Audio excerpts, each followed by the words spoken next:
আসসালামু আলাইকুম ভিউয়ার্স। কিভাবে ছাদের রড ফেলতে হয়, ভীম ছাদের রড কিভাবে ফেলা যায় এবং এটার সঠিক নিয়ম কি, এই বিষয়ে অনেকেই আমার কাছে জানতে চেয়েছিলেন। তো তাদের জন্য আজকের এই ভিডিওটি। তো আপনাকে ছাদের রড ফেলার পূর্বে কিছু বিষয় জানতে হবে, লং ডিরেকশন এবং শর্ট ডিরেকশন। তো লং ডিরেকশনের রড পরে পড়বে এবং আগে শর্ট ডিরেকশনের রড পড়বে। তো এখানে দেখতে পাচ্ছেন, আমি এই কর্নার থেকে আপনাদেরকে দেখানোর চেষ্টা করব। এখানে যে রুমটি রয়েছে, এই রুমটি যে বরাবর আপনাদের রডটি ফেলা অলরেডি হয়ে গেছে, এটা হচ্ছে শর্ট ডিরেকশন। মানে আমি উদাহরণস্বরূপ আপনাদেরকে বলছি, এ পাশ ধরুন 12 ফিট রয়েছে এবং এখন যে রডটা পড়ছে এটা হচ্ছে 15 ফিট। তো এই রডটা কিভাবে ফেলতে হবে এখানে স্টেপ বাই স্টেপ দেখানো হয়েছে। আপনি যদি এই ভিডিওটি পুরোপুরি কন্টিনিউ করেন তাহলে ইনশাআল্লাহ রড ফেলা সম্পর্কে আপনার আর দ্বিতীয় ভিডিও দেখার প্রয়োজন হবে না এবং কোন রডটাকে কি বলে এটা আপনি জানতে পারবেন। এখানে যে রডগুলো ফেলা হয়ে গেছে এগুলো হচ্ছে মেইন রড, এটাকে বলে হচ্ছে মেইন রড। এই রডের অনেক ক্যালকুলেশন রয়েছে এবং অনেক জটিলতা রয়েছে। কোনো রড কোনো জায়গায় মেইন থাকে, আবার কোনো জায়গায় গিয়ে এটা বাইন্ডার হয়, কোনো জায়গায় এক্সট্রা টপ হয়ে যায়। তো এটা অনেক লেন্দি এবং জটিল একটা প্রসেস। আপনি যদি দেখেন বা এ বিষয়ে আপনার একটু নলেজ থাকে তাহলে আপনি বুঝতে পারবেন। তো যাই হোক, এখানে প্রথমে প্রস্থের দিক মানে শর্ট ডিরেকশন যে সাইডটা থাকে, এই রডটাকে আমরা এখানে 10 ইঞ্চি পরপর দাগানো হয়েছে। তো 10 ইঞ্চি পরপর প্রত্যেকটা দাগে রডগুলোকে ফেলে দেওয়া হয়েছে। আপনিও যদি এভাবে কাজটি করেন সেক্ষেত্রে আপনার ছাদটিও খুবই সুন্দর হবে এবং যারা নতুন রয়েছেন তারা এই ভিডিওটি দেখলে ইনশাআল্লাহ সুন্দর একটা আইডিয়া পাবেন কিভাবে ভীম ছাদের রড ফেলতে হয়।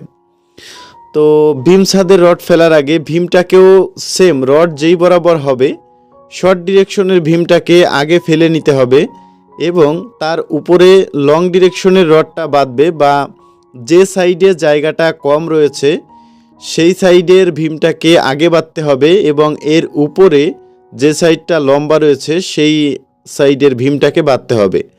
তো রডের প্রসেসটাও পুরোপুরি সেম এরকমই। তো আমি এই ভিডিওটা কোনো ফাস্টও করব না, স্কিপও করব না, কারণ এই ভিডিওটা দেখে যদি আপনার একটু আইডিয়া হয় তাহলে আমার জন্য সেটা সার্থকতা। কারণ আমি চেষ্টা করেছি আগের একটা ভিডিওতে আপনাদেরকে দেখানো, তো এখানে অনেকে রিকোয়েস্ট করেছিলেন ভাই ভীম ছাদের একটা ভিডিও দিতে হবে, যে ভীম ছাদ কীভাবে করতে হয় বা ভীম ছাদের রড কিভাবে ফেলতে হয়। তো আপনারা দেখতে পাচ্ছেন প্রথম লেয়ারের যে রডটা শর্ট ডিরেকশনে এটা কিন্তু ভীমের নিচ দিয়ে চলে গেছে এবং দ্বিতীয় লেয়ারের যে রডটা রয়েছে এটাও কিন্তু ভীমের নিচ দিয়ে চলে যাবে। তো এই রডগুলো কিন্তু প্রত্যেকটা রড পড়বে না। এখানে যে L4-এ ক্র্যাঙ্ক দেওয়া হবে, L4 বলতে হচ্ছে আপনার যে রুমটা এদিকে 12 ফিট রয়েছে, তো এই সাইডে যে 3 ফিটের বাহিরের যে রডগুলি থাকবে প্রতিটা দাগে, তো সেই দাগের রডগুলোকে এখানে আগে ফেলা হবে এবং L4 বলতে হচ্ছে আপনার একটা রুম যদি 12 ফিট থাকে এটাকে আপনি 4 ভাগে ভাগ করবেন, 2 সাইডে 2 ভাগ থাকবে এবং মিডিলে থাকবে 2 ভাগ। সেক্ষেত্রে আসে 2 সাইডে 3 ফিট 3 ফিট করে 6 ফিট এবং মিডিলের দিকে 6 ফিট থাকবে। তো এখানেও সেম টু সেম প্রসেসে দেখানো হচ্ছে। আপনি যদি রড মিস্ত্রির কাজ করে থাকেন বা করতে চান বা ছাদের রড ফেলা শিখতে চান তাহলে এই ভিডিওটি আমি আশা করছি আপনার খুবই উপকারে আসবে এবং আপনাকে কাজে দিবে। তো এখানে দেখুন ক্র্যাঙ্কের বাহিরে 3টি দাগ রয়েছে, তো সেই 3টা দাগে এই রডগুলোকে দেওয়া হয়েছে প্রতিটা দাগে। এখন যে কাজটা করতে হবে এটা হচ্ছে প্রতিটা দাগে প্লেসমেন্ট দিয়ে নিতে হবে, ক্লিয়ার কাভারিং সব কিছু দেখে নিতে হবে ঠিক আছে কি না এবং এগুলোকে স্ট্রেট সোজা রেখে রডগুলোকে সুন্দরভাবে বেঁধে নিতে হবে। তো এখানে দেখুন রডগুলো ভীমের নিচ দিয়ে বাঁধা হয়ে গেছে। এখন এক্সট্রা টপের সাথে এখানে হচ্ছে ক্র্যাঙ্কের বারের উপরের জালির জন্য যে রডটা ফেলা হয় যেটা উঁচু হয়ে যায় আর কি, সেই রডটা এই সাইডের প্রতি গ্যাপে একটা একটা করে দিয়ে রাখতে হবে। তো এখানে 3টা রড বাঁধার মানে 2টা গ্যাপ হয়েছে এবং আরও 10 ইঞ্চি এই রড ছাড়া ভিতরে একটি দাগ রয়েছে যেটা ক্র্যাঙ্কের দাগ, ওইখানের জন্য এখানে একটা রড এক্সট্রা বেশি রাখতে হবে। তো দেখুন, আপনি যদি ভিডিওটা দেখেন তাহলে আইডিয়া হবে। তো এই ভিডিওটা যদি আপনার কাছে বিন্দু পরিমাণে ভালো লেগে থাকে বা আপনি কিছু শিখতে পারেন তাহলে আপনার কাছে রিকোয়েস্ট থাকবে ভিডিওতে একটি লাইক দিবেন এবং আপনার মূল্যবান মতামতটি জানাবেন যে ভিডিওটি দেখে আপনি উপকৃত হতে পেরেছেন কিনা। তাহলে যদি উপকৃত হতে পারেন বা কোনো বিষয় বুঝতে সমস্যা হয়ে থাকে আপনি কমেন্ট করবেন, ইনশাআল্লাহ নেক্সট একটা ভিডিওর মাধ্যমে আমি আপনাদের বুঝিয়ে দিব। এবার দেখুন 15 ফিট যে সাইডটা রয়েছে এই সাইডে যে ক্র্যাঙ্কের চিহ্নগুলো দেওয়া থাকবে 4 ভাগের 2 ভাগ যে ভেতরের অংশটুকু থাকে সেই 2 ক্র্যাঙ্কের ভিতর যে দাগগুলো থাকবে, তো ওই দাগ থেকে আপনার এই যে দেখুন ক্র্যাঙ্কের ভেতর, ক্র্যাঙ্কের বাহিরে আসা যাবে না, ক্র্যাঙ্কের ভিতরের যে দাগগুলো থাকবে 2 সাইড দিয়ে ওই এবার ফেলতে হবে হচ্ছে ভেতরেরগুলো ফেলার পর এবার আপনি যেই 10 ইঞ্চি পর যে দাগটা রয়েছে এবার হচ্ছে এই যে লং ডিরেকশনের আবার এই রডগুলো ভীমের নিচ দিয়ে দিতে হবে। কিন্তু এর আগে যে রডটা আপনারা দেখতে পেলেন 2 ক্র্যাঙ্কের ভিতরে ওইটা ভীমের উপর দিয়ে দেওয়া হয়েছে। এখন যে রডটা আপনি দেখতে পাচ্ছেন এই রডটা কিন্তু ভীমের নিচ দিয়ে যাবে। তো সেক্ষেত্রেই মিডিলে আমরা যে রডগুলো ফেলে রেখেছি ওইখানে আপনার ক্র্যাঙ্ক বার তৈরি হবে। তো দেখুন এখানেও রডটাকে ভীমের নিচ দিয়ে নেওয়ার জন্য করা হচ্ছে। এখানে রুমগুলো কিন্তু ক্রস রয়েছে। অনেকেই জানতে চেয়েছিলেন ভাই যদি রুম ক্রস থাকে একই বরাবর না থাকে তাহলে কিভাবে রড ফেলতে হয়। তো ওইটা একটা লেন্দি প্রসেস, একটা ভিডিওর মাধ্যমে আসলে প্র্যাকটিক্যালি যতটা বোঝানো সম্ভব একটা ভিডিওর মাধ্যমে ওইভাবে বোঝানো আসলে সম্ভব হয়ে ওঠে না। তবুও আমি আমার সাধ্য অনুযায়ী চেষ্টা করব আপনাদেরকে বোঝানোর জন্য। একটু যদি খেয়াল করেন এখানে রুমটা লম্বা রয়েছে এইদিকে, কিন্তু সামনে যে রুমটা ওইখানে দেখুন রুমটার লম্বা যে সাইড সেটা রয়েছে অন্যদিকে। তো যার কারণে ওইখানে রডটা ফেলা একটু ক্রিটিক্যাল বিষয়, কিন্তু আপনি যদি আস্তে আস্তে বুঝে যান তাহলে এটা আর আপনার কাছে কোনো ক্রিটিক্যাল বিষয় হবে না, এটা ইজি একটা প্রসেস। তো দেখুন আমি চেষ্টা করছি আপনাদেরকে পুরো বিষয়টা বোঝানোর জন্য। তো আজকে আমরা এই বিষয়টা দেখব। এখানে দেখুন এবার ক্র্যাঙ্কের উপর দিয়ে রডটা দেওয়া হচ্ছে, ক্র্যাঙ্ক বারের কিছু রড ওইখানে কিন্তু ফেলা হয়ে গেছে, এটাও কিন্তু ভীমের নিচ দিয়ে যাবে।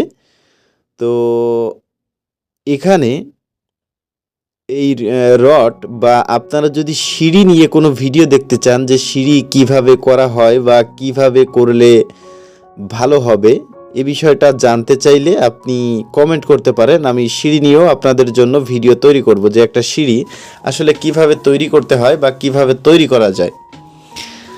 তো এখানে দেখুন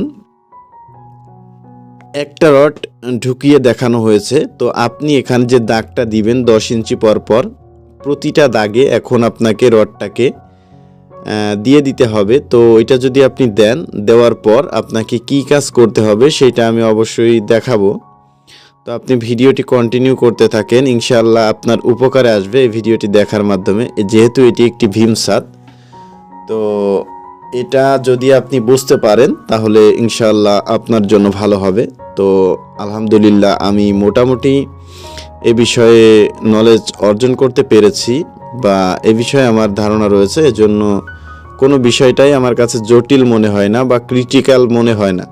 কারণ আপনি যখন পুরো প্রসেসটা শিখে যাবেন তাহলে তখন ইনশাআল্লাহ আপনার কাছে কোনো বিষয় ক্রিটিক্যাল মনে হবে না। আপনি কিছু স্টেপ আছে যেগুলো বুঝতে পারলে আসলে প্র্যাকটিক্যালি বোঝা আর ভিডিওর মাধ্যমে বোঝা এখানে অনেক তফাৎ থাকে। কারণ আপনি ভিডিওটি দেখে সাথে সাথে কমেন্ট করে দেখা গেল কোনো কিছু বুঝতে পারবেন না বা জানতে পারবেন না। আর আপনি যদি প্র্যাকটিক্যালি জায়গায় থাকেন তাহলে কোনো ভুল হলে আপনি সেই প্রশ্নটা আমাকে করতে পারবেন, আমি আপনাকে বলতে পারবো যে এই বিষয়টা এরকম না, এভাবে করতে হয়। তো ভিডিওর মাধ্যমে আসলে ওইভাবে বোঝানো সম্ভব নয়। তবুও আপনার যদি সামান্য নলেজ থাকে তাহলে আশা করছি আপনি এই বিষয়টা বুঝতে পারবেন। তো এখানে কিন্তু অনেকটাই প্রায় কাজ হয়ে এসেছে, যেটা একটু পরে আপনি দেখার মাধ্যমে বুঝতে পারবেন। আমি কিছু কিছু জায়গায় স্কিপ করব বলতে হচ্ছে আপনি ভিডিওটা পজ করে আপনার কিছু স্টেপের পর দেখানো হবে। তো এখানে দেখুন যে রডগুলো আপনারা ফেলা দেখেছিলেন সে রডগুলো কিন্তু বাঁধার কাজ প্রায় হয়ে এসেছে। তো মানে রড ঢুকানোর কাজ তো একটু পরেই বাঁধা হবে। এগুলোকে গ্যাপগুলোকে সুন্দরভাবে সোজা করে তারপর এই রডগুলোকে বেঁধে দেওয়া হবে। তো আপনি এভাবে যদি করেন, এরপর এই যে আপনার প্রস্থের এই সাইডের যে রডগুলো রয়েছে এগুলোকে ফেলতে হবে। ফেলার পর আপনি কোন রড কিভাবে দিবেন এটাও আপনি দেখতে পারবেন বা বুঝতে পারবেন। তো প্রথম জটিলতার বিষয় ছিল, কিন্তু এখানে যতটুকু অতটুকু কিন্তু আপনার প্রায় দেখা হয়ে গেছে। তো এখানে দেখুন রডগুলোকে সুন্দরভাবে বেঁধে নেওয়া হয়েছে। তো আমি আশা করছি আপনারা বুঝতে পারছেন। এখন আমরা যে কাজটুকু করব, 2 ক্র্যাঙ্কের ভিতরে যে রডগুলো ফেলেছিলাম এখন এর বাইরে কিন্তু 10 ইঞ্চি 10 ইঞ্চি গ্যাপ থেকে গেছে, আর ওইখানে ভিতরে 5 ইঞ্চি হয়ে গেছে। তো এখন এই যে দেখুন এই সামনাসামনি আপনারা দেখতে পাচ্ছেন যে গ্যাপগুলা, এই গ্যাপগুলাতে প্রতি দাগে একটা করে রড, মানে প্রতি গ্যাপে একটা করে রড রাখতে হবে। তো এই রডটা আপনি ভীমের উপর দিয়ে রাখবেন। তো এটা ভীমের কোনো নিচ দিয়ে যাবে না, এই রডগুলো যাবে ভীমের উপর দিয়ে। ভীমের উপর দিয়ে যাওয়ার পর এরপর যে রডটা পড়বে এটা আপনারা ভিডিওটি দেখলে বুঝতে পারবেন।